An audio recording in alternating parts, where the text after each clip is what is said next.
Hi, this is Safraz Arun from howtoscrum.com. Today I wanted to make this short video just to talk about Agile and Agile environments. So as a Scrum Master, I find that Agile is great, Agile should be used, but the environments that the Agile is applied to don't seem to be Agile.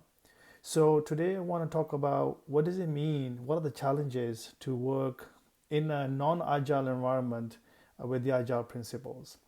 So Agile, as you know, is a 2 week sprints where you take on the work and you would work with the team to deliver something at the end of 2 weeks.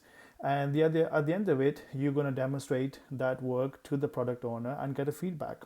And then you will pivot to make sure that the next sprint is going to take into consideration whatever the feedback that you got from the product owner.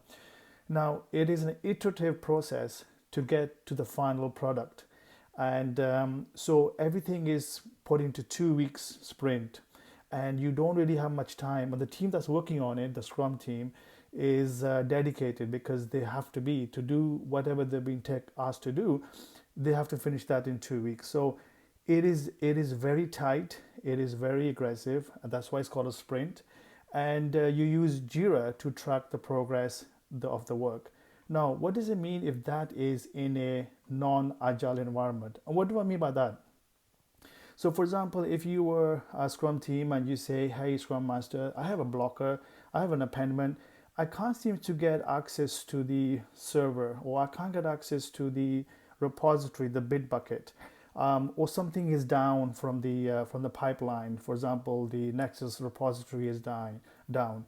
So you raise a ticket with the SRE team, the site reliability engineers team, the cloud team, and they will not look at the ticket for maybe 2-3 days. So what happens is that the team is blocked. As a Scrum Master, you don't have any power to make them look at that ticket because they got so many tickets from other teams. So as a Scrum Master, you're a servant leader, so you need to continue asking them. But if you ask too many times, you're probably going to get blocked off by people.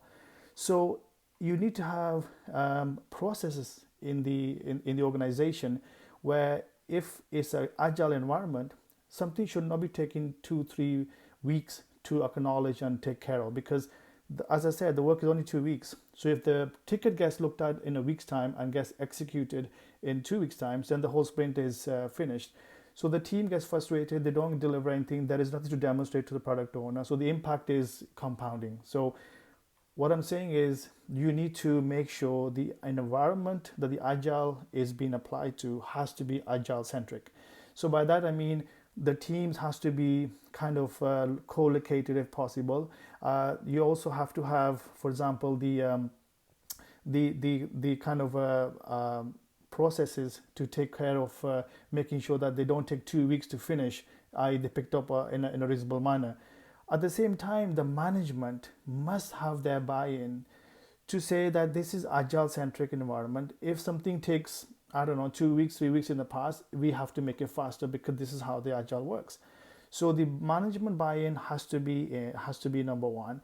They have to communicate to all the departments to say we are agile workshop, so let's make sure that we can refine our processes, and things like security, production, deployment, checklist, all has to take place. There's nothing to compromise. Agile doesn't say jump over them, don't take into consideration. Take into consideration. But what I'm saying is we have to refine them to be agile centric. They have to be aligned to agile. So if that is aligned and not taking 3 weeks to do, but reasonable time, we can plan for that. As a Scrum Master, you can plan to make sure that you raise the tickets for certain things that cannot be refined any further, to raise them in time so that that can be taken care of.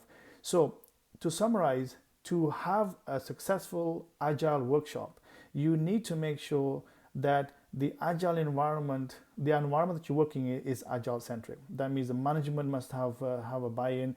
They have informed the management, the different teams, to cooperate, and the process have been cleaned up, refined to make sure they are also pretty lean and not taking as they did in the waterfall, which is, it's okay, we have a phased approach.